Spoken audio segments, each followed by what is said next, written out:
6, 5, 4, 3, 2, 1. We have ignition.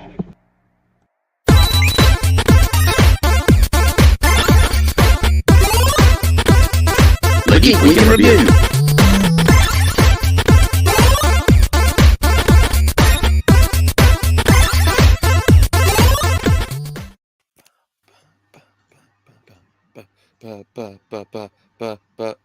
We're not saying words? Sorry, okay. Jake's on mute. Welcome to the Geek Week in Review, week 84.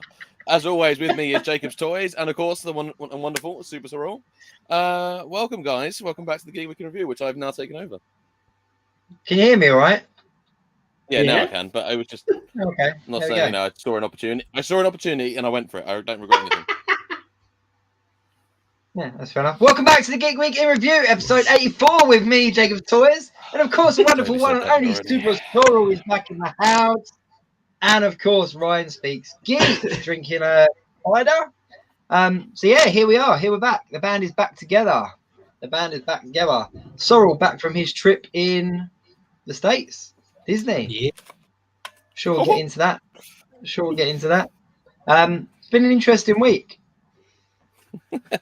It has been an interesting week. I love that even in the comments already, there is Jody1. Hey, everyone. It started with a click, in brackets, Shelley. Evening, guys. And Mike Spector, I thought we had deported Ash. Yeah. That is the problem when you don't pay enough postage, though, Mick. It just comes straight back. Yeah. Yeah, it's been an interesting week. It's been a few things going on, a few reveals, a few TV shows. Interestingly, just to kick it off, do you know what the most streamed Marvel show film was last year, 2022? Thor? Spider-Man? The Eternals. Random.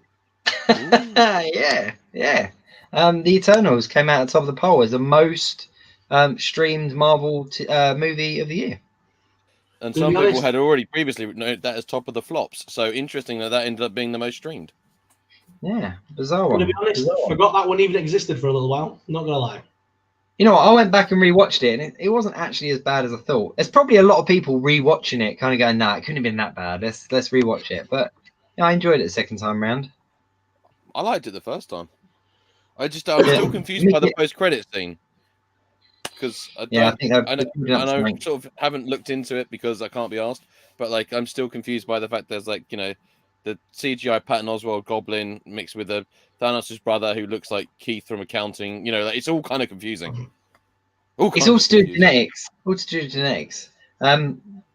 Mick said there in the comments that he watched the Eternals multiple times. So it's people like Mick that made it the most streamed MCU film. Yeah, I was watching it daily. I did that with Starship Troopers when I first got it on VHS. That shows my age. I watched Starship Troopers every day for about a year. Would you like to know more? There you go. Now, where I'm sat, we said that at the exact same time, but I don't know when it's a little bit slow. Mixed bag. We'll call it a draw. Yeah, I'll watch it on the replay. Where do you want to start this week? There's been so much. I'll tell you what, let's start somewhere we never normally start. Let's start video games. Okay. So, my two things are revealed, non-expected reveals of things that happened, but in old school retro gaming. So, number one was very quietly a game that not many people remember, but Star Wars Demolition which was on PS1 and Dreamcast, just very quietly was just released online, and it was there. Who knew? And it's a great one from late 90s, early 2000s, and it's like a demolition derby type thing, but it's Star Wars, so you can play as a Rancor and you go around smashing people up. So Rancor versus Boba Fett. I won't lie, sometimes it's not the most even of matches, but it's a great bit of fun, and it's available free if you have the PlayStation Game Pass thing, or it's only $3.99 if you just want to buy it outright. So it's another one of their sort of ports they've done from the PS1 era, but it's just more Star Wars. So people should go check that out. But the more surprising one is that it was rumored a few weeks, only a month or two ago, it was rumored, and then it was happening. And now we have GoldenEye, as in the original N64 GoldenEye, Rare's greatest game, It is That is now crazy. on, yeah, and it's now on Xbox, PlayStation, and Switch. I mean, because it was That's awesome. glaringly omitted from the Rare Replay collection because of licensing rights and stuff like that, I think. And then there was like loads of rumors about it being remade, but here it is. It's here. It's here for all to enjoy. I wonder whether GoldenEye is going to have the same effect now on sort of today's generation as it did to us when it came out. Because when it came out, that game was in a league of its own. Yeah. And I think it does because it's a bit like Doom. Like people still play the original Doom. People are still modding the original Doom. I mean, one of my favorite things is go on YouTube and look at it and go like, what they can get Doom to run on. So someone's got it to run on like a scientific calculator. Like Doom will just run on anything. But like those old sort of games that have that legendary status, if you're like a really hardcore gamer, I guess playing those sort of like those fundamental games, it's a bit like finding a gamer who's never played Tetris. And I guess it's sort of that kind of thing. If you're really into your shooters, you would probably still go, even if it wouldn't be the masterpiece to them, but they would still play it, and it'd probably still get a lot of respect for what it did for the genre. I literally lost friends over being Odd Job, like friendship, because you just couldn't hit him. No. And Golden Gun, you always knew where it was. You'd get to it, like, Gun. and it's dropping down into the toilet was always a winner. Like dropping down from the vent, shooting them while they're on the toilet. Like what? It's just such a good game. Such a good game. Donkey Kong mode. Yeah, and there was big head mode, wasn't there? I miss cheat codes like that. I've been playing Spyro Reignited Trilogy recently, and the fact there's cheats there to turn him like 2D or like blue or whatever. There's all these really cheats. So I miss cheats like that. Yeah, paintball was one of them, wasn't it? So you were shooting paintballs rather than guns. So everything, if you like shot around it with all different colours. Just quickly in the comments, Connor, have any of you read the long ass post by Kapow about the blue and yellow free packs on PO and pre-order? We'll get to that. We will get to that. So keep your thoughts. So Stay tuned. Yeah, stay tuned. See what I'm doing there is I'm dropping a tidbit in to maintain viewers and retain people watching. So it's all no, but honestly, seriously, we'll get to that in the figure bit. How's it working on a calculator? I thought calculator was for adding stuff and typing out boobies. How does it work? You can do more than that. You can do loads of things with a calculator. Multiply. Do you know what I found out as well? You can actually write Billie Eilish on a calculator. How cool is that? if you were Billie Eilish, that is the most. There you go.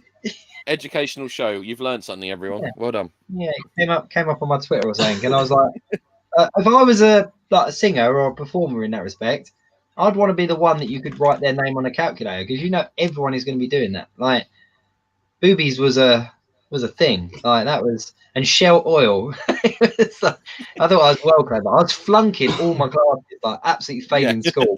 I could write boobies in like 2 seconds. Like my favorite one. There was always the story around it. You know, there was two people that and when they did, and they did the whole. Oh no, it was the doctor. It was, and you have to. She had a chest. You take 2 of these 2 times a day, times by 5, and you will end up boobless. Yeah, it was like the whole thing. Taking people back to their childhoods. There we go. So that's what the Geek Week's all about, man. You know what? I haven't played a computer. I am still yet to play Miles Morales. I'm so behind. I got it like 2 Christmases ago, and I still haven't opened it. And it's just because every time I sit down to play it, I'm like, I need times. I need time to sit down and proper play it, and I keep putting it off. And I'm really annoyed with myself. I think I'm just going to kind of send my family away on holiday or something, and then like book a week off work and just clock it. Lock the doors. As well. That was a saying. Is that still a saying nowadays? Like clock a game? Probably. I mean, more in the speed run, I would imagine. Someone's shaking his head as in like, nah, mate, we didn't have clock that there. I don't remember that even back in the day. Clock it. Yeah. Maybe it's a London thing. It was like, yeah, mate, I clocked it. Clocked it. You played Sonic 2? Yeah, mate, clocked it. Like that was how it is. Like, yeah. Sonic 1, clocked it, mate. 3 lives. I'm worried there's going to be such a cultural barrier when we do meet in person. Because there's some kind of ritual we have to perform when we meet you in person. It's right. I got family from up north, so I'm kind of like a little bit kind of. It's all fine until you say anything bad at me when I put gravy on my chips. You know what I mean? That's when we start having problems. Hey, like I said, My wife's family's all from up north, so we have gravy of everything. Like it's fine. I'm down with the gravy on chips. It's actually quite nice. I'm not gonna lie. Fish chips gravy. Yeah. So, That's Tarek my in official comment. response. Hey, what's new? Not much at the moment. We're talking about old stuff, clocking games, putting gravy on chips, and N64s. That is Sounds like pretty an old much Saturday night, what's doesn't old. it? What is old is the subject of the beginning of today's. But Tarek, thanks very much for tuning in. Hope you're well. A couple of other people, Andy, in there as well. But yeah, so where are we going with it? Where are we going? Computer games. I haven't played anything recently. I'm really behind, really behind. But a nice little kind of I can't even think what's the word for when you move in. Segway. Yeah. Segway, and not the type that you ride around on tours. But a nice little segue into it is I did a Segway tour once. It was shit. But yeah, nice little segue into it. Computer games. Last of Us episode 2 came out. Have you? Oh, can I Are take you this up up? to 'Cause speed with it? I watched the first one today, so Viz, how you doing? See you in the comments, mate. Nice to see you. Yeah, I watched episode 2 the other day, and it is easily one of my favourite post-apocalyptic zombie crossover game Pascal TV shows of all time. That's like, it is amazing. It is really that good. is almost a very niche subgenre. Is post-apocalyptic, but with one particular actor only. Yeah. That classic Only wide going range. on He's like the best actor in it. on a Wednesday night. It's just like, but no, it is really good. It's really good. And I haven't played the game, so there are no spoilers for me. And for some reason, I don't know anything about the game, but it's absolutely awesome. Absolutely awesome. Yeah, I'm the same because I never played the game because I'm not a PlayStation person. I'm an Xbox person, so I never played the game, so I'm not aware of the storyline. So okay, I'm just going to review Bash. So it's fine. That's like he's not a PlayStation person. And farewell Ash to the North. I'm only playing with it. There he is. No, That's how you I was boot the North. yeah, gravy on chips is fine, but to pick Xbox over PS4, mate, you're off. But no, I no, I had Xbox for a long time, to be honest. Yeah, I kind of bounced between the two, and I think that was because of my time working in game. I was picking and choosing. Yeah. Andy, yeah, last week Simon said at the end of episode 1 you saw the monster. I couldn't see it either. I went back and had a look, and I couldn't see it. So you're not alone there. I wasn't listening at that point. I took my headphones out. So No, you I did, can't but it wasn't a big spoiler. I think it is Tarek. I think it's going to be in the new Walking Dead easily. I mean, I'm a massive Walking Dead fan, but I don't know how the spin-offs are going to fare. Like, I've liked the kind of what's the one with the kids, the World Beyond. I've liked the Fear the Walking Dead. Like, I've enjoyed them all for what they are, but it's kind of like, I don't know, like a flavor of coffee. You know what I mean? It's around for so long, you're used to kind of ordering it. Last of Us kind of feels like the new pumpkin spice. Yeah, it's like, what else can they do with Walking Dead? They've done the world after the zombie apocalypse. They've done the world before the zombie apocalypse and during. There's no other time gap for them to fill. I reckon the next one that we'll see will be like Walking Dead. Zombies on jobs.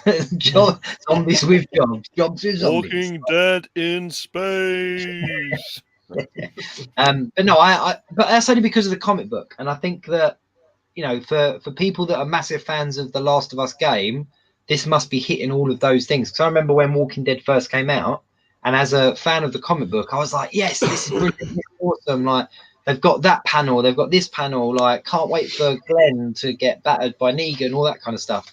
So I'm thinking. For me, as a comic book guy, it was the bit with Negan. The comic book and the program was awesome, but it was that moment where you first saw Negan and who was playing him, and you just saw the bat and like, oh, he's about to get fucked up. The scene, the episode where he batters them all and Glenn dies, and the baseball out to the head and everything like that, was done so perfectly as a fan of the comic books that I was just I was sold then. I was like, you know what, whatever it is you do, I'm gonna be watching, because you've exceeded my expectations with that. So I don't know, it was one of the very few TV shows that's kind of left me speechless when it ended. But I was kind of like, I don't know how I feel about what I've just watched. but I gave up. Connor after a said in while. the comments, Connor in the comment, that sounds like a little thing. Connor in the comments said part 2 for me was a gaming masterpiece, and I'm so excited to see people react to it. Yeah, I'm loving it. I'm really enjoying the journey. And as someone that hasn't played the game, the story is brilliant. The kind of story arcs are brilliant. But yeah, I agree. The acting's amazing, and I think because I know the story of the games. I've only I played I think about 10 minutes of the first one, before it just like something else came up and I just couldn't get around to finishing it. But like, from all my mates used to talk my ears off about it constantly. I'm more of a Switzerland when it comes to games consoles because I don't ever buy anything new, so I always wait until they're like a couple years old because every console has a slim version after like 1 year. But I always wait until there's secondhand ones. So I've always managed to sort of maintain having both. So like I said, Switzerland. So I'll do Xbox and PlayStation and maybe a cheeky bit of Nintendo. But yeah, it's just one of those things. Like I said, it's so hard to get a good video game adaptation nowadays. And this one just seems to be pleasing people who haven't played the games. And it's also pleasing people who absolutely love the games. And that is really rare because normally you're pissing off someone. But actually, for once, I can't say I've seen too much of people pissed off about anything. No. I'm really enjoying it. Andy, I agree with you. The Negan Maggie spin-off will be good. It will definitely be good, even if just because of their acting ability, but just because of the story arc for those characters as well. Anyway, but yeah. So what else been on TV? Bad Batch. Anyone watch Bad Batch? Yes. I think I did. You're gonna hate me, Ryan, but I've kind of reached like the same point I did with Bad Batch season 1, and I'm kind of zoning off a little bit. That's all right. I don't hate you for that. But I was hoping for some drama. Sorry, everyone. No, I'm not 90% of the man on the internet. I'm okay with you having a different opinion. It's one of those weird things. I know it's just a new thing I'm trying out where I'm just like I'm not a complete prick. But it's going really well. Really well. Cider every day, like that's Been really trying hard of it. No, the thing is about this. It's weird. The weirdest thing about this season is like it started off sort of quite lighthearted. It did a really heavy episode with the Cody and Crosshairs episode, which was fantastic. We got all into that kind of the murky waters of actually were the Republic the bad guys and the Confederacy the good guys, and it became like a really weird, and then we've had two or three lighter-hearted episodes in a row now. Yeah. It kind of like I probably would have saved the heavier one till later in the season. Because the problem is that one set people's expectations. People were like, "Oh, it's about to get heavy and dark," and then it went back to its sort of lighter, more Clone Wars-y season 1 and 2 feels. Yeah, rather than having the episode, like I said, episode 2 of the new series was very much like the later seasons of Clone Wars when it got heavy and stuff like that. But it's a bit of an odd mix. But I still enjoyed it. It wasn't the best episode by far. I have two kind of types of TV show. I have those that everything else has to stop and I just focus on the show, like Last of Us. And then I have others where I can kind of do some stuff on my Chromebook or on my phone or whatever, and that's Bad Batch. So I can kind of multitask while it's on because it's not holding my attention. It looks beautiful, like it looks stunning, like the animation's cool. I can't wait to see the new wave of figures because they've all slightly painted their uniforms, so there's going to be new figures, obviously. Yeah, I mean that's really needs to put a bit of paint on one of them. but yeah, so there you go. Yeah, but there's not really a huge amount to talk about this Bad Batch because it really wasn't all that exciting. No, this week's one. I mean, there's some cool things like you said, the visuals are cool. It's the least annoying. That's quite impressive because I find her unbearably annoying most of the time.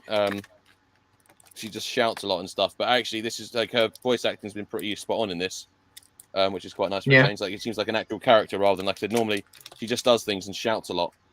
And it's like, you can get away with that if you're Bobcat Goldthwait, but everyone else has to actually, act. Also she's done really well in this, so that was quite nice. Yeah. Cool. It's gonna get. Sorry, go on.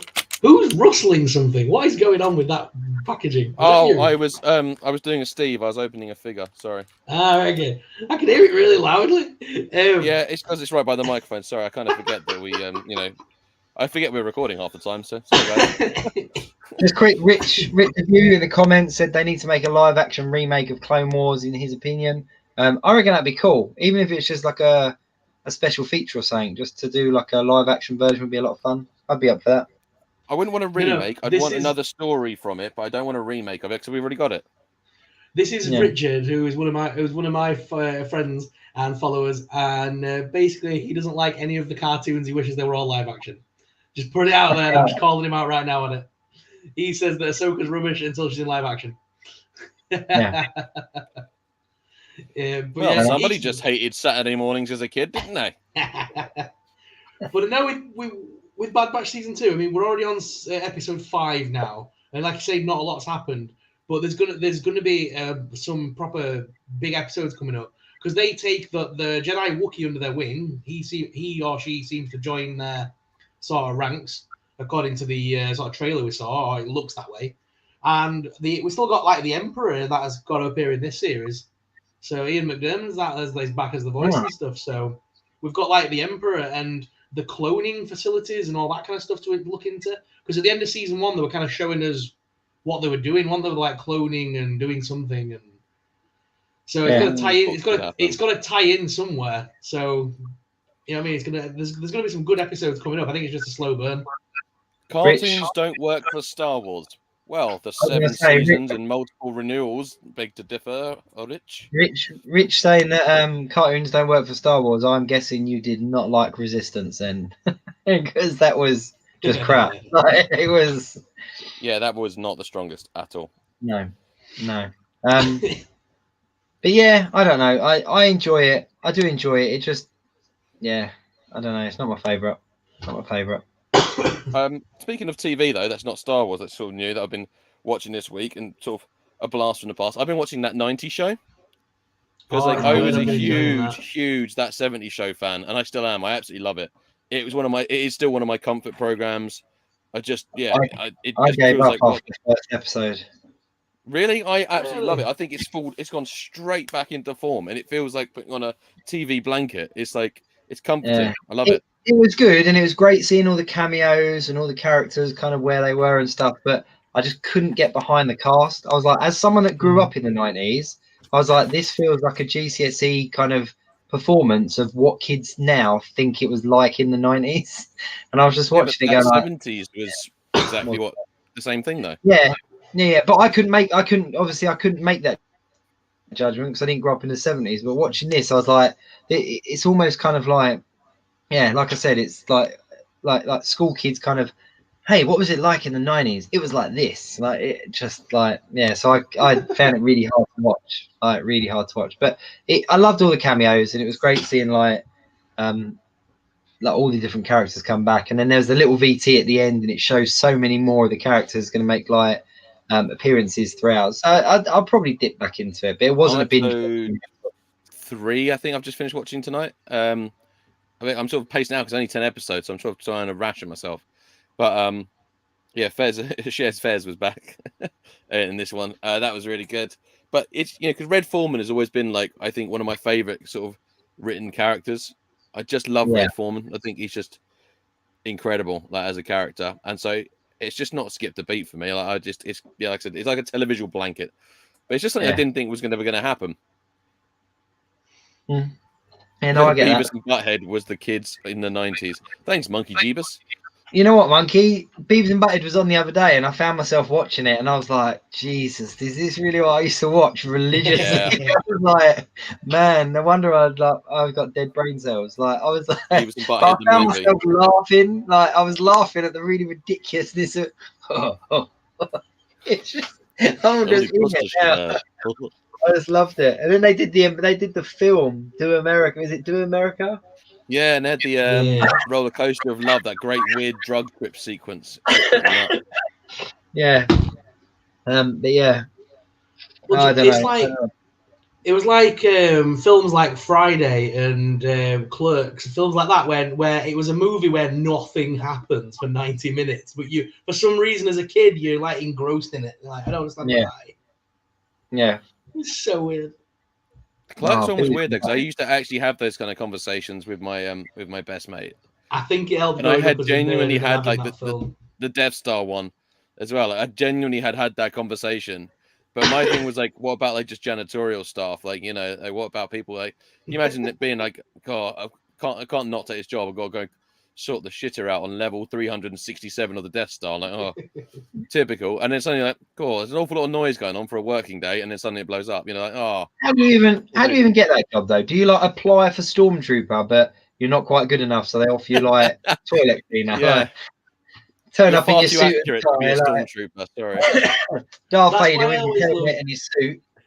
That's why I always love Robot Chicken, because they always do skits in the most obscure things, like the Death Star had a canteen and stuff like that. Darth Vader's just stood in the line with a tray. Did you ever watch that Kylo Ren undercover boss kind of? Yes. Yes. I Oh love my it. God, that was so good. That might be one of my favorite things to come out of the sequels, to be fair. Yeah. It was one of my favorite performances of Kylo Ren, and I was like, "This is awful." Okay, Like, Boomer. yeah, but yeah. Oh, Connor, Pingu. Like that was on a whole nother level. That was on a whole nother level. That was some serious drugged up, like, yeah. I a Magic few years back, Roundabout, Morph. All those kind of ones are really messed up. A few years back, CITV or whatever it was did like a whole day of like back to back 80s Yes. cartoons. You remember? And it was we literally recorded like loads of them. And we just watched them. It's awesome. Yeah. And they had Funhouse on as well. It was back to back, wasn't it? And I was watching it and I was like, this is incredibly depressing at the same time. Like, I was like, I can't believe I used to really be into some of these cartoons. But then with that said, like we had some of the best action cartoons, like so many good ones. Like, yeah, Visionaries, Centurions, Mask, Brave Star, He-Man, Biker Mice from Mars, you know, Street Space Sharks, Animals.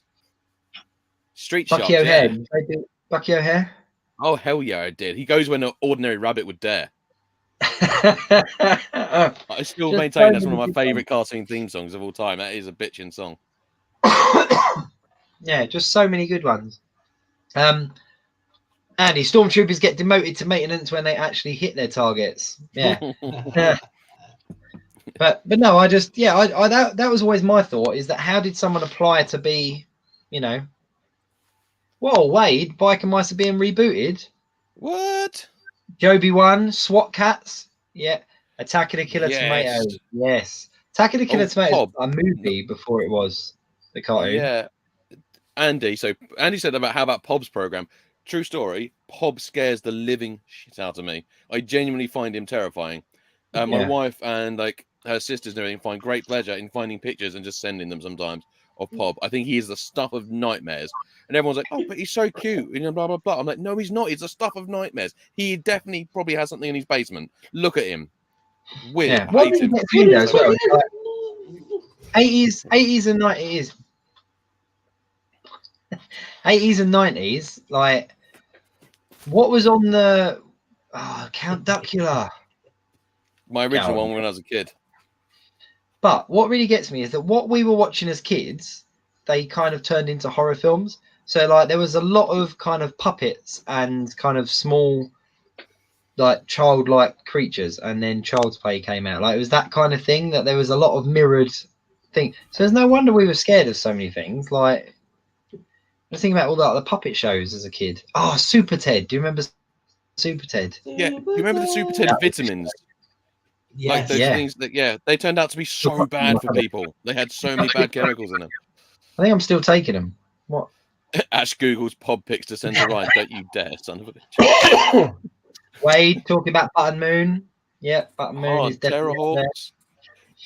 Button Moon was. I mean, that's a jump there. Button Moon to Terrorhawks. So that's two genres there. Like, can you imagine that?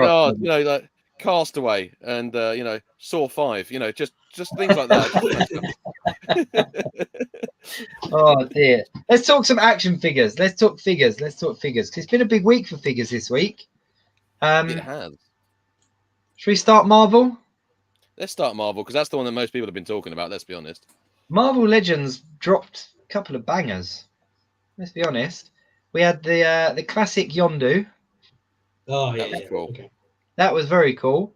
One that's been looked for Wurzel Gummidge. Sorry, I've just seen it in the comments. Wurzel Gummidge. I had a real thing for Sally. I'm not going to lie. I think that was one of my first crushes. Just, yeah, weird things. I was going through all sorts of puberty at that time. I was like, oh, all sorts of puberty. All sorts.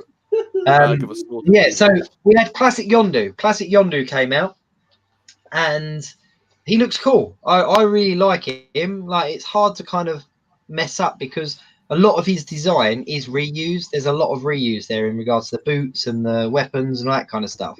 That was cool. Everyone was like, yay, Marvel Legends, this looks cool. But then they dropped a 2-pack that included Hyperion and Dr. Spectrum. And they look like shit. I'm just going to say it. Sorry, Hasbro, but they look trash. I was like, what? Who the hell is Dr. Spectrum? Imagine like one of them color wheels. You know, in art where you have like a color wheel, and it's got the different like mix yellow and blue makes green, and that kind. Yeah. And put that on a really old, outdated Bucky mold figure, and give him a couple of effects and a big gem, and then you've got Dr. Spectrum. It's just what was the power? I don't even. I'm not even familiar with the character. I'm not even familiar with the character. I can't place him. If someone in the comments can throw in where Dr. Spectrum's from, I haven't actually looked it up, but I was like, I cannot,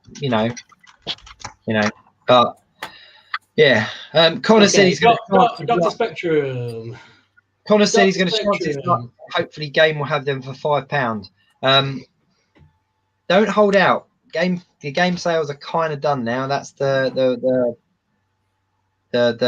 word on the street. What we got is pretty much what we got is clearing out excess stock. So any of these future releases are very unlikely going to fall into the game sale. But that's just what I've been told. But it is a sale item. I think you'll see it on sale somewhere because it's just awful looking. I mean, even Hyperion, like he's a cool character, but I don't know, it just didn't work for me. I was like, he doesn't look cool. He looks like he's wearing kind of nighttime pants that you'd put on like a 3-year-old, and Dr. Spectrum looked like the Dr. Spectrum. I'm not even holding back here. I mean, I love Hasbro. Like, they do stuff like, I'm on good terms with Hasbro, but the Dr. Spectrum figure looks like, when you kind of get an intern at somewhere and they go, like, in the last week of your job, you're going to get to do something like rip. It's almost like there was like the intern at Hasbro. On the last week, you can make a figure and it will go into production, and then that's what they produced. Like, it's just, I don't know. Controversially, I kind of was like, oh, that's a kind of nifty looking figure. I've got no idea what it's about because I just like colors. But then, as an actual Marvel person, probably not. But like, I thought I was waiting for some kind of really good backstory. But so he's not really a big player then that I've just missed. I can see why they've introduced him at this point. So Dr. Spectrum was first introduced in Avengers 69 of 1969 as a villain, and then re-released in Avengers 85 in 71 as a hero. But originally, the Squadron Sinister are created by a cosmic entity, the Grand Master, to battle champions of the time-traveling Kang. So, I mean, it does currently fit in with where we are in the MCU. It's to do with Kang and Grand Master and the champion battles and all that kind of stuff. So it does make sense why they've done it now, but he basically was Marvel's answer to Green Lantern.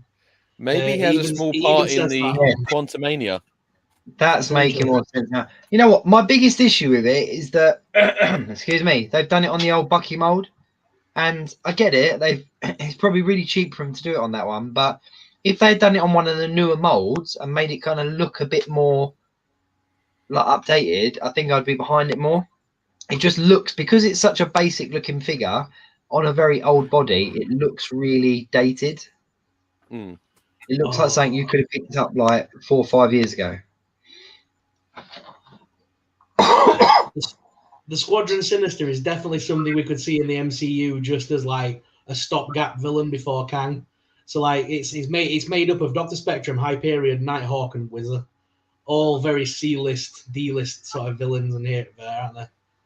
And, so that could be some just like foot soldiery type people in something like Quantumania or stuff like that. Yeah, and they have a lot of tie-ins with Yellow Jacket, which supposedly is meant to be in the next film, isn't it? As MODOK. So that again has a tie into the MCU technically on some level. So yeah, he's in it.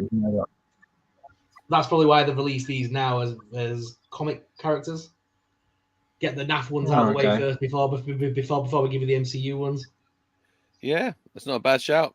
Could be. It's how they did it with like Black Kirsten in Star Wars. They gave us the NAF comic book one first. Sense. Everyone bought it, and now they're going to release the MCU one that everyone actually wants. So, business. That's Hasbro printing money because people are still going to buy it, even though they're bitching about it. If Jacob doesn't come back, can we just leave that picture on all the time just for his? Yeah. It's just not a very good figure. Are you aware that you've frozen, by the way, Jake? That sounded like a cricket. This actually, for context, right? This happened a lot. Am I not here? While you're away. No. Are you actually here? No. Can you hear me? We can hear you. Yes, we can hear you. Oh my word! I actually have no idea I don't know what's going on with my. Connor, how much is the 2-pack? How much are they selling it for? $49.99. I'm here. How much are they charging? Sorry, Ash. $49.99. Oh, 50 quid for 2 figures. No idea. 25 a figure. All right, Jay, we can hear you. We just can't hear you anymore. I don't know what's going on with the internet at the moment. Jake just sounds like he's slowly giving up the will to go on. I joked about being the Ryan Speaks Geek Week in Review. I mean, that's three eeks. It might be too many for people. That's just. No, no. Oh, was there any other ones? Obviously, we got the Yondu and we got that 2-pack. Was there any other reveals? I've been doing a bit of a catch up this week with me being off and stuff, but it doesn't look like it. I believe that was the 2 that got announced by Marvel, from what I can see. We've got obviously a Star Wars thing this week, haven't we? Coming up on Tuesday or Wednesday. And they're going to release a bunch of new stuff for both Black Series and TVC. Let me get the announcement. 1st of Feb. So, Wednesday. Awesome. There's a Transformers one coming soon as well, I think. Ooh. Which would be good. They had a Power Ranger one recently. Because, to be fair, like they are still actually steadily, releasing like updates about what's coming out and stuff like that. Hasbro are still doing a lot of the reveals. Yeah, have you noticed there's a lot more emphasis and creativity when it comes to their own brands though now. It's like Marvel and Star Wars at the moment seem to be getting the NAFA side of stuff and feels more contractual more than anything. Yeah, there's a lot more creativity going into like G.I. Joe, Power Rangers, Transformers, Nerf. There seems to be a lot more creativity in those brands now. Yeah, it does seem to be a bit of a shift. But I mean, because isn't Star Wars contract up for renewal with Hasbro soon? I don't know, but there has been that thing this week, hasn't there, where Hasbro have cut 1,000 jobs and 15% of the staff. Yeah, I know. So which thankfully looks like our good pal Steve Evans is still very much on the. Yeah, I saw his post this week, and so hopefully he should be all right. But there's some weird stuff going on at Hasbro right now. I've been wondering if they're gonna maybe let someone else take on Marvel and Star Wars. I know that's a big thing, but Hasbro seem to want to go in-house with Pulse, which if it's all their own brands, like your Power Rangers and your Transformers, they own them 100%. They can do what they want. So they could take that all in-house, sell it direct, and just cut out the middleman. Can you imagine someone else taking on Star Wars, though, after this long? I mean, Marvel obviously he's been juggled around a few places, but like Star Wars it was Kenner, and then Kenner got bought out by Hasbro, and then that's all it's ever been. Yep. If we think like who's on the toy market, you've got Mattel. We've got Mattel, McFarlane, and NECA are the 3 main these days, I'd say, other than Hasbro. I don't think NECA would take Star Wars. No, it'd be too many. NECA would take Marvel, maybe, but I don't think they'd take Star Wars. Yo, all right, he's back. Hey, how you doing? Welcome our special guest, Jacob's Toys. Jacob's Toy, welcome to the show. Mate, I actually don't know what happened there. don't know what happened. It's like we could hear you, but you couldn't hear us because you just kept going, hello, hello. Yeah. Let me have a look. Let me just go back through the comments. Jacob's Toys, give me a minute. Viz, did I get the free pack from yet? No, I know Dan got it and reviewed it. Should we talk about that, or have you talked about it while I was logging back in? What? The X-Men free pack. Was there an X-Men 3-pack? I wasn't aware of an X-Men 3-pack. Yeah, we didn't know that. Yeah, the yellow and blue ones. Oh, no, we didn't talk about that, no. So, I've been away. Connor, if you're still around, drop something in a comment. But Connor was saying about Kapow's long post about it. No, I haven't received one yet. I know Dan's received his. There's a couple of guys out in the States that have received theirs. I'm not quite sure what's going on there, and why they've got it, and why certain people have and certain people haven't. But yeah, there we go. I did see that Viz has asked me what do I think of Wheeljack's design. Wheeljack, I'm guessing for the Rise of the Beast movie, I don't get the logic behind changing the design so much. So Bumblebee came out and was an amazing film, and it gave every sort of G1 fan the kind of film they wanted. It showed loads of those G1 kind of characters in a sort of how they wanted to see them. Everyone's biggest complaint was how they changed those things in the old, the first sort of Michael Bay films, which, let's be honest, Michael Bay's biggest thing isn't continuity or good story. But, robot go smashy smashy, awesome, like the action scenes. But the latest designs, obviously, like you said, Wheeljack's been sort of spoiled by Hasbro's figure reveals and stuff like that. It's okay. Like, the problem is, I am a proper G1 guy, and I have been, and I know like the IDW comics redesigns of a lot of the Transformers characters. So I have a lot of sort of wiggle room in those because I'm not completely married to G1 design, but this one does seem completely depart from it. Wheeljack's got quite an iconic, he's always got the mouthpiece, and he's always normally got some kind of earpiece, shall I say, it's normally like that bit out there and this bit, all covered up. Whereas this one, they've just given him some goggles. I can see what they're trying to do with the whole inventor scientist type look, but it's like it was what they did with the design of him when they tried to bring him into. I think it was Dark of the Moon, I want to say, and they made him look like Einstein. It was just like, why? What was the logic there? It's like just don't mess with sort of some core things. Keep the core design of the character intact. But I have to see the film first before I can make a final sort of opinion of it. But fingers crossed, it sort of looks better in the film than it does on the toy. Yeah. Connor, you're in the comments. I see you there, mate.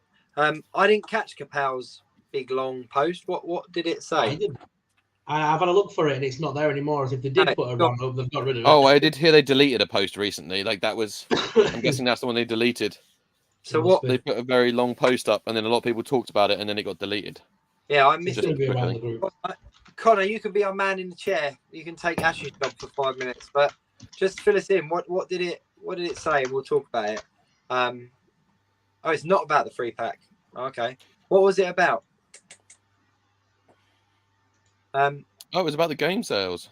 Oh right, yes, no, I did catch that one then. Yeah, I did see that one. What did they say? I didn't see it. Just a lot of the same, really. Just stuff about how it's not good, and that they can't. Certain retailers can't match things, but then I can't remember. It was so long. But basically, but the long and short of it is a lot of retailers weren't happy about the game sales because they're relatively new figures, and I'm not quite sure what game was on to clear them out. But it got everyone talking, got everyone shopping there. There were so many people that ordered from game that wouldn't normally. So it's one of them things, isn't it? You throw a couple of things up like that Ned and Peter 2-pack. People wanted it, but no one was desperate for it. But then for the last 2 weeks, that's all that people have talked about. So I think it was smart. It was a business tactic. I still maintain it was a business tactic. It was a deliberate decision. I think they were like, it's generating. It's probably had more traffic to the website. People are checking that website daily now. Yeah. I know people that have ordered something and then ordered something else just to round up like a basket. Just go, oh, while I'm here, I might as well pick up this as well. Sometimes it's smarter to sell something one thing at a loss to get people to buy 2 other things at a profit. Yeah. What's really interesting though is that everyone's now referring to something in sale as a game sale. So everyone's talking about game. So for new customers, you now know that you can get figures from game, sort of thing. But no, you know, the 3-pack is, you know, kind of bouncing between subjects here. There are a few people that have reviewed it. I'm a massive fan of X-Men. So to have the yellow and blue team on my shelf, what other people say about it and the reviews and stuff, yeah, I don't know. I'm the jury's out. I'm going to make my own mind up, but I'm not going to not buy them. They're one set of Marvel Legends figures that I'll pick up straight away just because they're so iconic to my X-Men kind of fandom, if that makes sense. Yeah. So have they done the whole team in the blue and yellow now? Not well. They have now. They've done the 7. You've got Storm and Forge and Jubilee in one pack. You've got Banshee, Gambit, and Psylocke in another pack, and then you had the Wolverine in the retro wave, the retro card backs recently. So you've got all 7 from the front cover, from that iconic cover. So okay, well that's quite cool. You can actually recreate the cover then. Yeah. But yeah, I mean, like you're saying, it's not sold out. But I don't know really. My personal opinion is that because this whole, I've done a couple of videos on my channel about Hasbro's profit and loss, and you know, sales and all that kind of stuff, and they had a massive loss, massive loss, like billions, and it isn't just down to figures, but it obviously, and they had a massive loss, and there was an announcement that we were gonna see that sales were going to turn up because so many retailers had excess stock. So they had tons of this stock where things were just produced on a huge level, expecting them to sell out, that they were going to go on sale. And we've seen it here in the UK, at least. We've seen it on The Entertainer, we've seen it at Game, we've seen it at Smith's. And now if you go into those stores, their stock levels of Marvel Legends are much smaller than they were 12 months ago. You know, 12 months ago, you think about like when the Captain America 2-pack came out, there was like tons of Marvel Legends. Whereas now you go into Smith's and you see the Doctor Strange wave.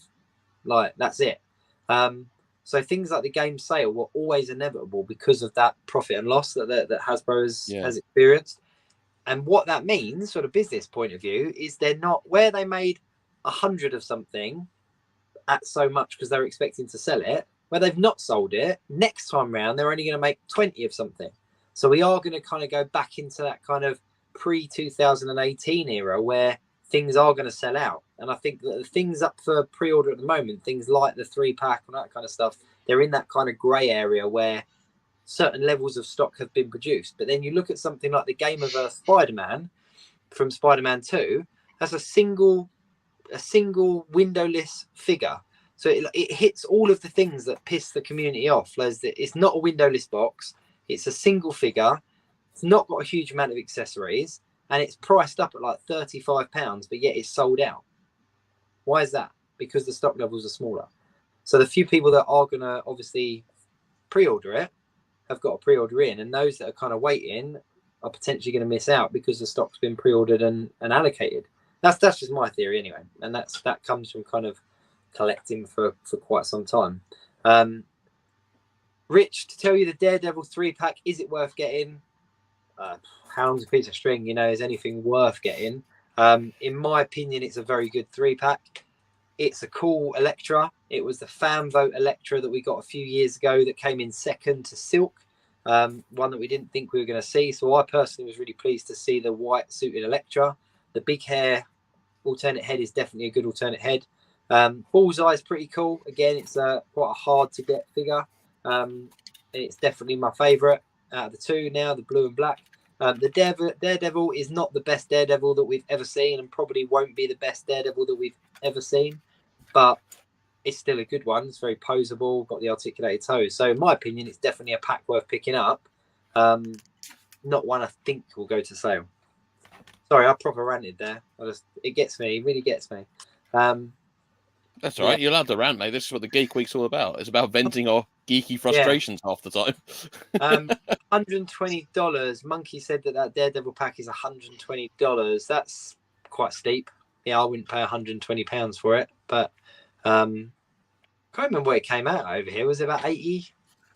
$79.99. I think. I always lose track with the price conversions. Like what's There's one no versus real. another. There's also no real kind of method behind the pricing. It's not like you can kind of go, oh, if it's a 2-pack, it's going to be this much. If it's a 3-pack, it's going to be this much. Like the prices, it really is like I imagine they've got like a bingo callers, kind of like one of them balls. And it's like, right, we got this 2-pack coming out, and it's this one's going to be $79.99. Do you reckon it's a bit like in South Park, the Family Guy writers? It's manatees in a tank with the balls. Yeah. Started with a click. Shelley said, my local Smith's Toys has hardly any Marvel Legends. In fact, their stock of Black Series and McFarlane is abysmal too. Yeah, I agree. Which is strange because, Sorrell, you did it as well. We did a little bit of stuff with Hasbro, didn't we? And it was like Hasbro Smith's exclusives. Like we got the Black Panther stuff as an exclusive to Smith's over here in the UK. That's where you got it. So I'm really surprised that they've kind of pulled the plug on it. I don't know. I think the other thing as well, which is kind of interesting, is like what in regards to like exclusives don't seem that exclusive anymore. Like I think I can see most of the exclusives on more things than I would normally have done. But it's like when I see something's announced an exclusive, I used to be like, oh my god, we're never gonna get that. But now I'm just like, oh, someone's gonna get it. Like I just kind of feel like it has it's kind of lost its meaning. Like it used to have a lot of gravity when you had like a company had an exclusive. You're like, oh no way, how the hell am I going to get that? But now it's just like it's a bit different for us over here in the UK. So they have store. If I'm just talking about Marvel Legends specifically, they have store exclusives. So you've got Walmart, Walgreens, and Target. Each of them have got an exclusive deal, so they'll get a certain amount of figures that are exclusive to their stores. Over here, because we don't have those stores, our retailers like the independent retailers and stuff are able to pre-order those as part of their shipment. So as UK customers, we're able to get our hands on those exclusives by just pre-ordering them. But over in the States, obviously, it's much harder because they have to get them from that particular store. Back in the day, kind of again, maybe 2017, 2018, if something was like a Target exclusive, it was very unlikely we were going to get it because we didn't have Hasbro Pulse UK. So it was very difficult for us to get our hands on that. So things like the Cuckoos, for example, when the Cuckoos came out, they were quite hard to get hold of. When the Walgreens Fantastic Four came out, definitely, which was, I don't know, circa 2016, 17, they were like gold dust. That Silver Surfer was gold dust. It was okay for people like myself over to the States and getting our missus to trek around to every single Walgreens and stuff out there. We were able to pick them up. But yeah, nowadays it's easy. Like if that Fantastic Four set came out now, all the UK collectors would be able to get their hands on it. So yeah, it's a really weird. It's all to do with licensing and stuff like that, which is weird. But then again, they kind of fuck it up from the UK perspective because let's talk about Black Series. We got what's his name, Admiral Akbar, didn't we? We got an MCM UK exclusive Admiral Akbar, and everyone was like, "Oh shit, this is cool." And I was like, "I'm going to the con, so I'm going to pick this up." And then they announced it's exclusive to the con for 24 hours, and then everywhere else can order it. And I'm like, "Oh fuck that, man! I'm not.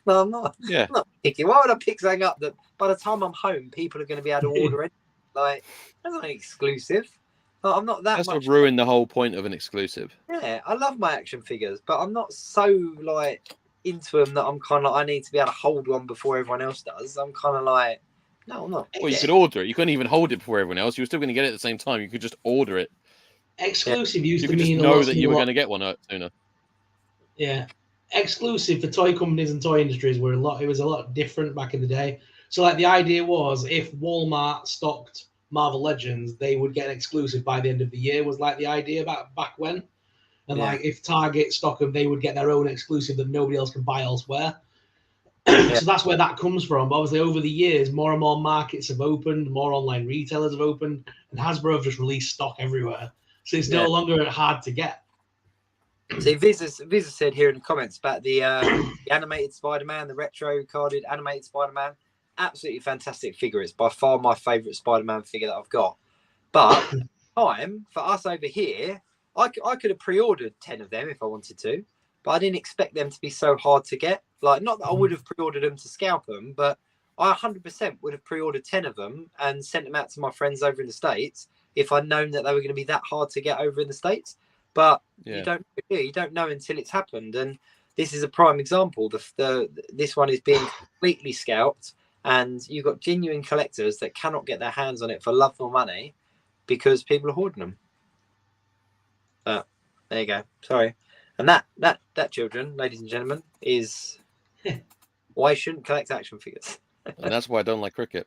I've got sort of, you know, when you I have to normally be playing with some kind of toy that's laying around me because I can't keep my hands still. I decided to make a crossover that no one asked for. So Captain Scarlet meets the Mandalorian. Yeah, sweet. That's the ship he should have had. Yeah, there you go. That's the Razor Crest's new replacement. Is this? Nice. Dun dun dun dun dun dun dun. Speaking of Razor Crest, there's not been any more talk of the HasLabs, have there? I've not heard anything. HasLab's been really quiet. Is HasLabs dead now? No, but there was talk about retailers getting their hands on a wholesale stock of some of the. Nothing seems to have come right, up. yes. That's gone really quiet, like really quiet. And Galactus was the other one, wasn't it? Yeah. Do you not think like because like there was rumors that a certain retailer was going to get it and stuff like that. Do you not think if you were that retailer, would you not hold on to it now for months and months and months? Let everyone forget, and then reintroduce it, and then just bring it out like just randomly reintroduce the idea of we've got some excess stock here, hoping people have forgotten that you got it dirt cheap. Look what I found. Yeah. Look what I found under the stairs. Because the retailer in question keeps doing it anyway, don't they? Look what I found in the warehouse. It's a warehouse sale. Yeah. Which retailer is it? And we've now selling you a Commander Cody for $54.99. You had that on the shelf, you know you did. Which retailer is that? I'm not mentioning it out loud, but yeah, I'll send you a message. Yeah, cool. He doesn't like me anyway. The guy that runs it, I've run into him several times on the internet. Hey, really? He's not a fan of me. I am. You're hard to not get on with, though. That's quite impressive for someone to not like you. That you must have done something really bad. Did you like? It's because I don't buy into the cult. Let's put it that way. Savior of the UK Hasbro. No. None of that. Yeah. But I look forward to receiving your private message. Talking about saving X, Y, and Z.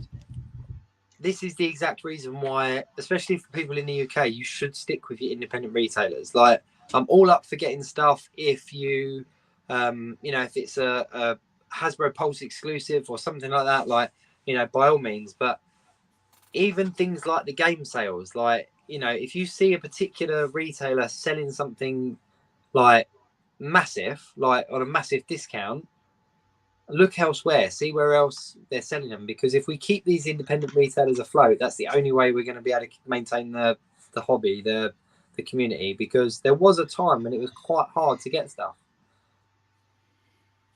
Yeah, I think the I Star Action Figures is one I use a lot. They always package things really good. The price wise, they're pretty decent. Like, so I use them. I use Kapow. I use Bubble and Squeak toys. Anyone ever used Bubble and Squeak? Bubble and Squeak toys? I've not heard of this one. Oh, I'll send you a link. They got loads of stuff, and they always have good sales on as well. But older stock. They have a lot of older stock. Remember how what? I've got action figures, and I've never heard of Bubble and Squeak toys. What? I've mentioned them before. I get loads of stuff from them. And they're good because they always have older. Do you remember how Toy Master? Remember when Toy Master was a thing? Toy Master always used to have older stock as well as new stock. That's what sort of Bubble and Squeak is. It's got an old school sort of stuff, but it sells it at fairly decent prices and stuff like that. But they're always super good. Customer service is great. They always package it really nicely. There's free post office and other things. But yeah, they're great. See, this proves my point that no one listens to me. Sorry, what did you're say, all about you're all comics and cocktails, and I'm Bubble and Squeak. So I'm props and replicas. Yeah, they are really good. Thank you for linking me up with them, though. I have enjoyed perusing that store. props and replicas are very good store. Donna Toys just took a dive, didn't it? While we're talking about toys and stuff, like toy retailers and that. Yeah. Like What was all that about? So many people, like, basically they just couldn't keep up. Like the pre-ordering system just didn't work for them, and yeah, they instead of kind of stepping back and being honest about what was going on, I think they just took a lot of people's money and then dropped. Just quickly, Richard said about in-demand toys being the best. In-demand are very good as well. Comics and Cocktails, very good. Props and Replicas are very good. There's a lot of good independent retailers out there. There really is. And I just think whoever it is that you shop with, like, continue to shop with them, just because it will keep them afloat and it will keep them going. If you Google him, you'll find Ryan is CEO of Bubble and Squeak. Yeah. I think he's just, Andy, I told you that in confidence. I think he's just come up with it. Like during the show, he's thought, "I'm going to do this. I'm going to make a toy shop." Bubble and Squeak, Bubble and Squeak toys are good. I mean, it's the most. It's on my saved list, but look. So he's made a website and everything. Here's his commitment. Oh yeah, look at that. Yeah, but the fact they got 25% off Thomas the Tank Engine as their header. Yeah, mate, they got everything. Oh, look at that. Marvel Legends. Yeah. Right, it's all right. I can take apologies in writing, email form. I'm cool with any of them. Fine. Yeah, I'm not like fussy. I'm not like pretentious about how I get my apologies, just as long as I fucking can. Nice show. Yeah, I know. It's worth a try. Yeah, I do get a lot from them. They're just really good. I found them purely by accident, actually, to be fair. I was searching for a really specific Rebels figure from like when they did that very small Rebels line years ago, like 3 3/4 inch one. And yeah, it came up and I was like, that has got to be an English website because no American that's going to be called Bubble and Squeak. Realistically, so. But yeah, they're really good. I can't praise them enough. But just to be clear, I am not affiliated with them in any way, shape, or form. There you go. Andy said he's used them before. I think it was Andy that said about me doing critical updates on my computer. I've just done it while we're on the call. So I'm going to try again next week. And if it freezes, then fuck it. I'm out. I'm done. Then the Ryan Speaks Geek Week in Review is born. Yeah. So while you were gone, Jacob, we started talking about, we sort of touched on the Hasbro news that came out this week. You know, that they cut some jobs, about 15% of the staff. Yes. And I was sort of we're sort of talking about, like, have you noticed recently that, like, Star Wars and Marvel seem to be getting less of the creativity behind them? And they seem to be focusing on their in-house brands more, like your G.I. Joes, your Power Rangers. They seem to be getting really big pushes right now, your Transformers. And it seems almost like your Marvel and your Star Wars are just like getting these random characters that nobody wants. Almost like they're doing contractually obliged stuff whilst slowly exiting out the door with the other foot sort of thing. Yeah. No, I know. It's I don't know. It's a tough one. It's a weird one. They have got some, like, toy licensing is a huge minefield. Like, I didn't realize how big it was. I literally thought in my kind of like, I honestly thought it was a case of like, oh, do you want this? Yeah, cool. Deal. You give us this much, I'll give you that much. Like, but there's so many multiple layers to toy licensing, and Hasbro have some really big names like Marvel, Star Wars. You know, like those Transformers, like things like that. Like really, really big names. So it kind of makes sense for them to sell their own product hard, like push their own product harder. If that makes sense. But I can't imagine. I don't know who would do Marvel. Like, because this is what we were saying. Like, who's left in the toy industry after Hasbro? You're sort of talking Mattel, NECA, Diamond. That's about it. Jada Toys are up and coming, to be fair, but would you trust a big license like Star Wars to Jada Toys? The thing is, Diamond take the retro stuff. Diamond Select already have multiple licenses anyway, because they do so many different things in regards to, you know, Star Wars, Marvel, Power Rangers, Put it this way, would Legends and Black Series be a thing without Hasbro? I mean, we're saying it like this thing would just live on with another company, but no, I think I don't think it would. I think it would die. So I mean, yeah. I think if Hasbro didn't carry Black Series and Legends, they would be gone. Like, simple as. I think somebody else picks up the license. So let's say McFarlane, for example. I think somebody else would pick up the license, but you wouldn't have a range of toys like Marvel Legends. You just have hundreds of Spider-Man figures.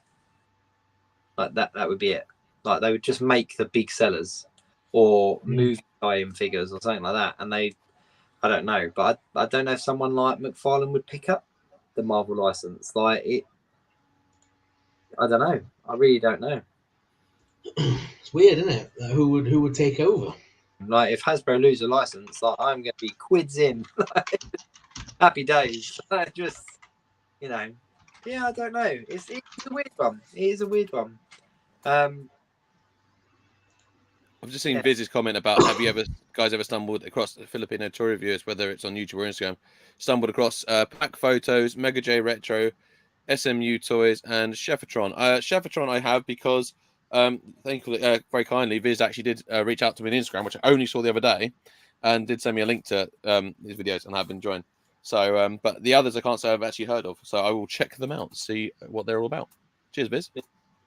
Richard said about the gold mine called Star Wars Retro. I think you're right. I think the Star Wars Retro figures, they are the kind of, yeah, the I don't know if gold mine's the right word, but I think that the retro figures are definitely a staple, secure, like a safety blanket kind of thing.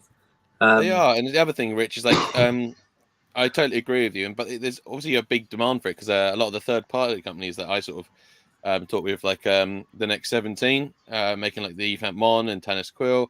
Then you got Stan Solo making a lot of the droids, Slave Leia, Pro Customs making all the X-Wing pilots. There's obviously a huge demand for retro Star Wars that Hasbro just aren't fulfilling. I mean, I'm looking forward to the Return of the Jedi retro wave because it's a good chance for me to grab some extra Scout Troopers. But I agree. I think they could do some of the playsets, even some of the smaller vehicles, maybe the beasts. Yeah. But they could definitely do something else with it. The fact that, you know, we're getting that Return of the Jedi retro wave is cool. But I think we need to see something new as well. You need a balance between the new retro stuff, which is a weird sentence, new retro stuff, and remake of the classic. Yeah, I agree. I think, like Visa said there as well about Hot Types. If Hot Toys were cheap, I'd quit Marvel Legends and jump into Hot Toys. I really like Hot Toys. The ones that I've had, I really like, but I don't know, the 6-inch figure, the 6-inch multi-articulated figure, for me, that's what I like. It's not necessarily the brand or it's not necessarily, it's not like I'm going, oh, I love these because they're a Hasbro toy. Like, that isn't what it is. Like, it's a 6-inch kind of fully articulated figure of a character that I enjoy reading or watching, or, you know, and it's that. Hot Toys for me great, but they're much more kind of like a display piece. That makes sense. Like, I don't know, I've just not enjoyed them as much. Like, I know that, for example, I could get figures out of my cabinet, sit down and play with my kids, and then put them back. With Hot Toys, I wouldn't even let them breathe on them. Like, like, stay away. Get that laser grid up. Yeah. It is. It would be. Just like slightly electrify, like my cabinets. Just enough so they learn. Just turn it up a little bit every time. But yeah, I don't know. I mean, there is a huge layoff at Hasbro. That's been, you know, that's in the news. It's not, you know, it's not kind of hidden information, isn't it? They've been quite open and public about what's been going on. But again, that ties in. They made a... Sorry, go on. No, finish what you're saying. I was saying they made a press statement, and kind of on that they were saying that they were going to be going into more of the direct-to-consumer sales. So to me, that sounds like, again, I'm not sure the legalities of it. But like, when you've got a license like Marvel, will Marvel allow them to be in-house only by Hasbro? You know what I mean? Yeah. Because will Marvel want to cut out the middleman? I know Hasbro do, but will Marvel? So I mean, this is the time more than ever to sort of like stick with your independence, because Hasbro seems to be taking everything in house. Yeah. But that's the thing, is that you would think someone like Disney would have the capability to just produce their own toys, but it's such a massive thing. Yeah, but you know who Disney's major shares for toys are in? Who is it? Hasbro. Oh, of course it is. Yeah. I thought it was a trick question. Now I was like, what?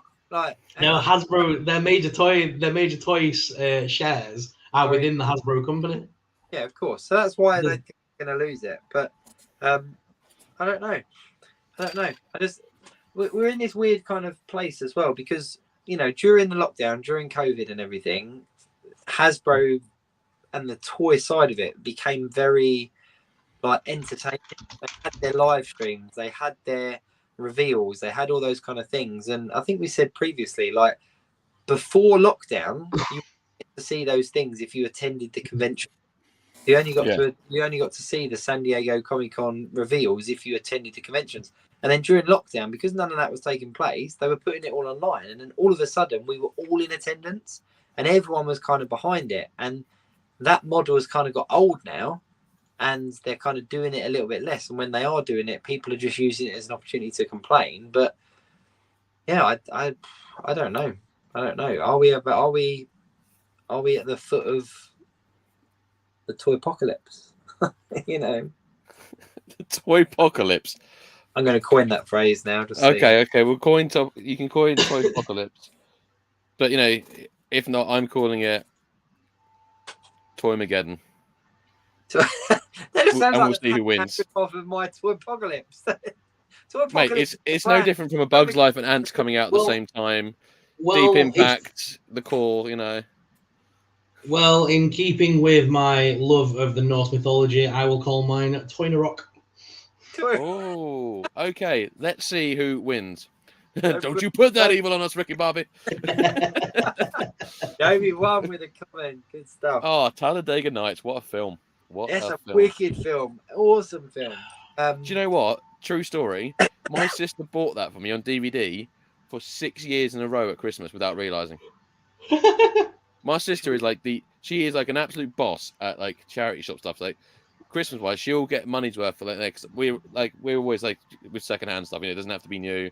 When I grow up, most of my Christmas presents, because I was into older things, were secondhand toys and stuff. So that we've already kept that. So my sister's big on charity shops, but every fucking year for 6 years, I had so many copies. I ended up being there's a guy on TikTok called Titanic fan who has just got nothing but VHS copies of Titanic, and I had I counted. I was and then she got one for Lee as well. The guy you remember Lee. Jay.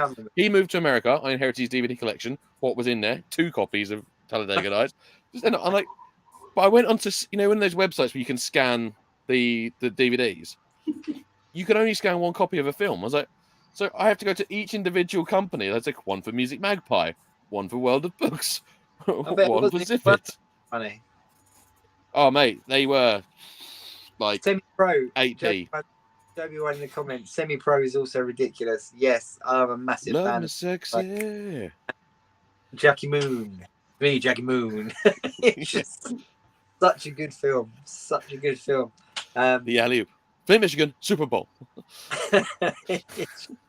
Jackie Moon. Yeah. But yeah, I don't know. I it's one of them things. I love collecting figures. I love collecting Marvel Legends. You know what? If it changed, it changed.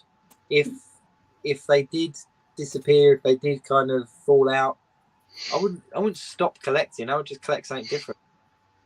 I'd probably move on to something. I'd sell up and move on to something different, or just decide to change my collection up or something. I don't know. But I wouldn't.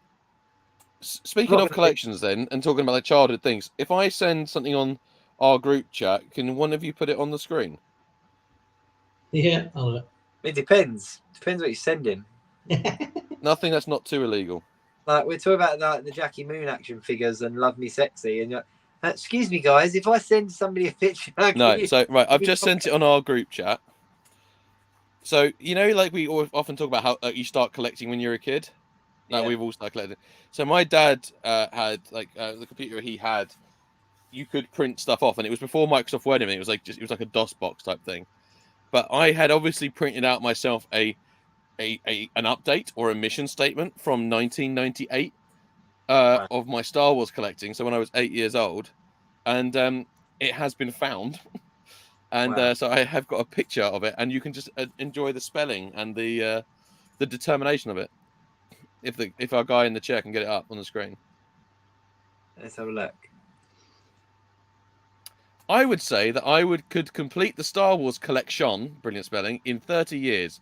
So far, I have got 143 toys in original, that meant vintage, and 30 in new. But I think I can do better. I had high expectations for myself.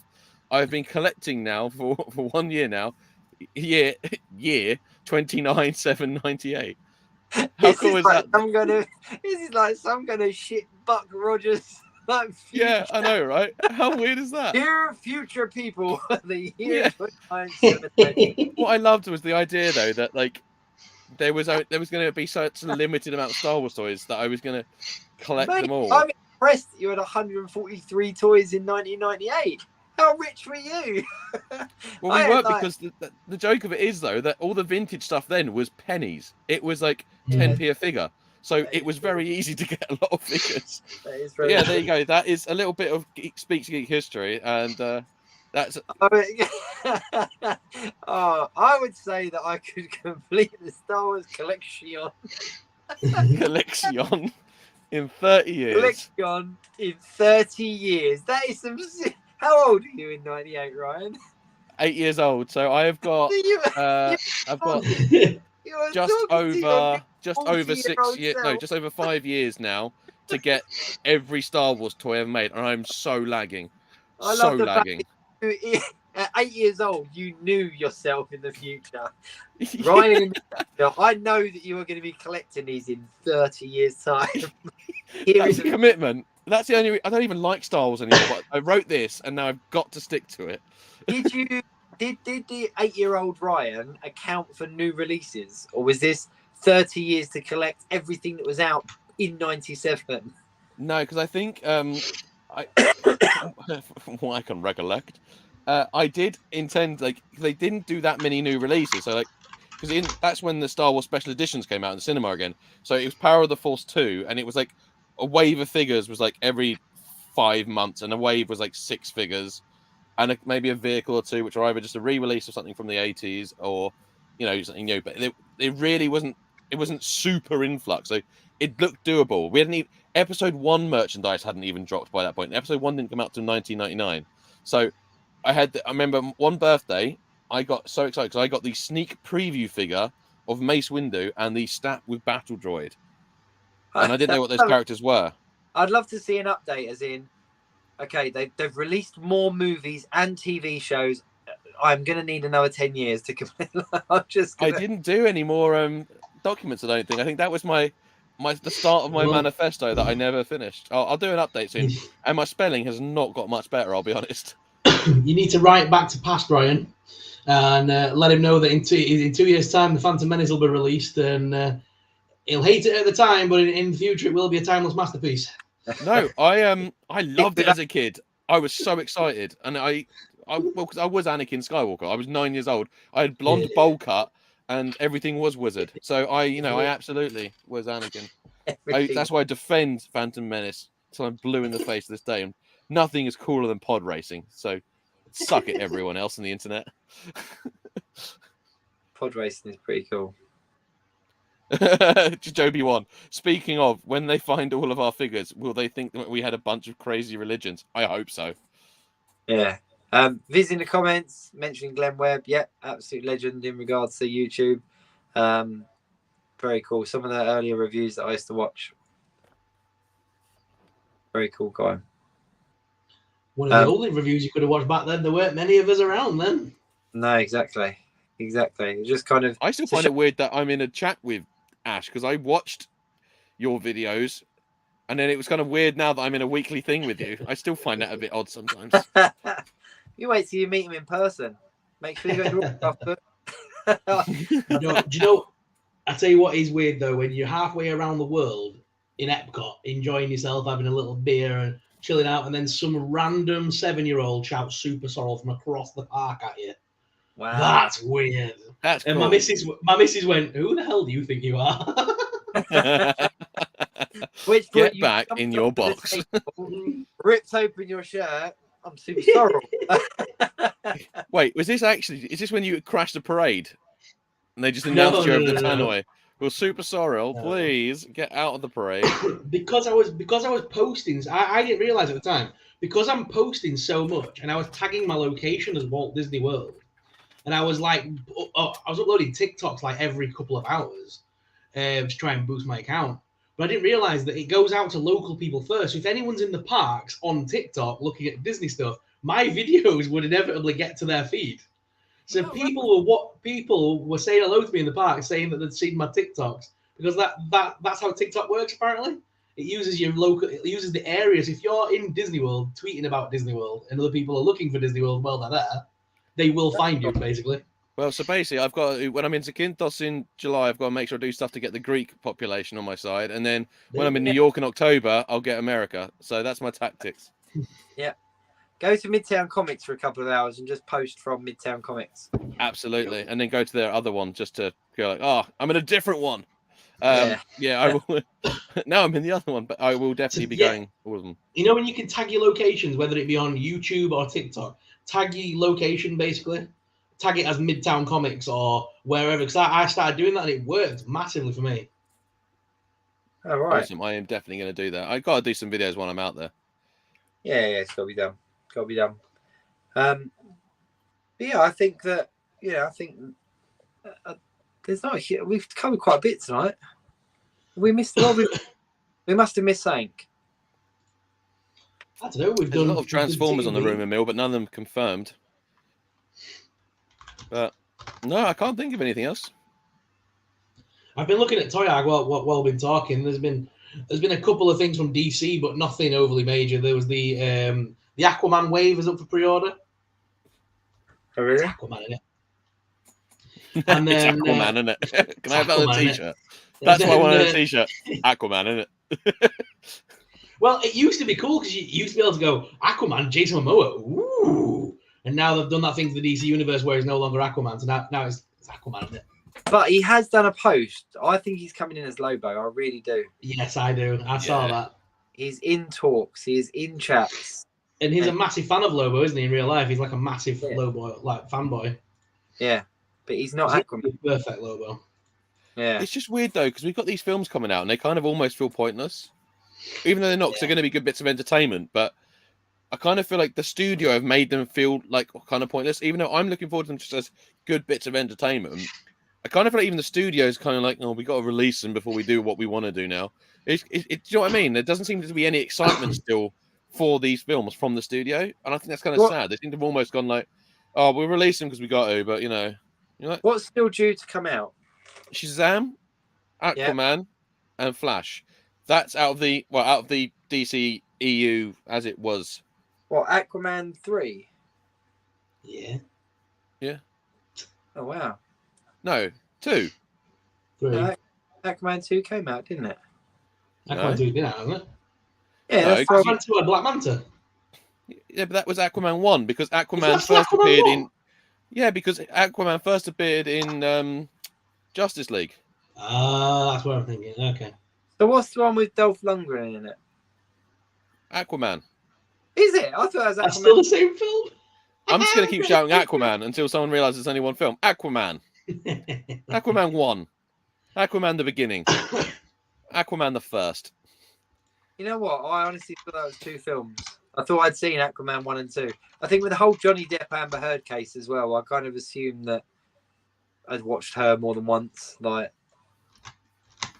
yeah, apparently her role in the second film has been all but sort of got rid of now. I think she's going to be borderline cameo status, just to say a couple of essential lines of dialogue. But because the problem is everyone's campaigning to get replaced with Emilia Clarke and stuff like that, and it's probably was going to be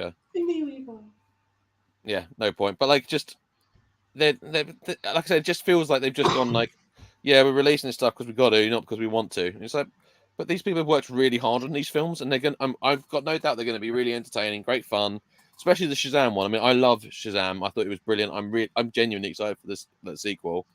Yeah, but like, we already know that the Black Adam thing's done, and that's pretty much done. So I don't know if it's carrying on or not, and it's just all a bit weird. But like I said, the studios just don't seem to be excited for their own projects, and it's kind of like they're just waiting, like biding time until they can reboot, and it's just like, come on, at least support your own stuff. Admittedly, I was in HMV the other day, and I was picking up I picked up the Munsters, for God's sake. So I mean, I was buying old crap, but as there was Black Adam, skipped it, didn't even bother. I haven't seen it, and the reason being, quite good. I missed it in cinema. I was really, really excited to see it, and then the announcement came out about DC, and I was kind of like, you know, I don't know, disappointed by work. Yeah, especially when you know what the post-credit thing is, and that person is no longer in the entire franchise. So what's the point of the post-credit scene? It all feels very lackluster and letdowny. Yeah, I mean, I would say though, getting to see Dr. Fate on the big screen was really cool. I really enjoyed that. Atom Smasher was really funny. I actually just thought I really enjoyed it. It was good fun. Like from what I've read, was really setting up for a JSA or a real It was like the first film in a new series that will never be now. Yeah, and that's what I think. But I also think that if James Gunn does the right thing, there's so much kind of disappointment in the DC films and like all these things. Like even that comment that building up to a series of films. DC haven't been able to do that. They've not been able to maintain a decent continuity between films. So people are kind of getting disappointed about the idea of something that so far hadn't worked. And I think that's a really powerful place for them to be, because if James Gunn comes out of the docks with something really good, everyone's going to be eager for it and almost forget the mistakes of the past, if that makes sense. So the more I kind of think about it, him pulling the plug on things so openly and so publicly is probably a really good thing, because people are now, I know I am, I'm really hungry for something good from DC. And when I say good, there has been a lot of good content from DC that I've enjoyed. The Batman. But I'm really hungry. Yeah, the Batman. But I'm really hungry for what's to come, if that makes sense. So, yeah. Yeah, DC and the animated stuff's always been good. I think that's the annoying thing. The animated films, when you had the DC animated universe, like that was quite a big, and it was a long film run as well. That they were all so intrinsically linked. It was brilliant, and that felt like such a good cohesive DC storyline between like all these different films. And it's like, why can't they do that in live action? The animated films absolutely nailed it. Yeah. And you had this like started with like Justice League War, and it had its own Flashpoint, and it went to Apocalypse. They did so much, and it ended in like Constantine was in it. They had the Justice League Dark was in it, and it was all so linked, and it was so good. And you kind of go like, but the problem is, like you said, it just highlighted actually how we've not had DC have not live action wise been able to do a successful expanded or even sort of run, really. I mean, the closest you've got to a really successful run of films has been the Dark Knight trilogy. That's the closest DC have really got to a very successful run of films, is that. And there's been some great standalones on their own, just really good films. Green Lantern was definitely up there as an all-time great. Mate, you and me can still defend that. We both know we enjoyed it much to. I did. There's actually a Facebook post that keeps popping up on my memories that's after I'd seen it, saying like, "Oh my god, that was an incredible film." And every time it pops up, I'm like, "You disappoint me, past Jacob." It's just you need to go and have a chat with someone. I bought the extended version Blu-ray, and I do not regret it. It comes in a green case, and I'm proud to own it. Plus, it's Ryan Reynolds. I don't care what he's in. I'd watch him staring at a fridge for an hour. I don't care. No.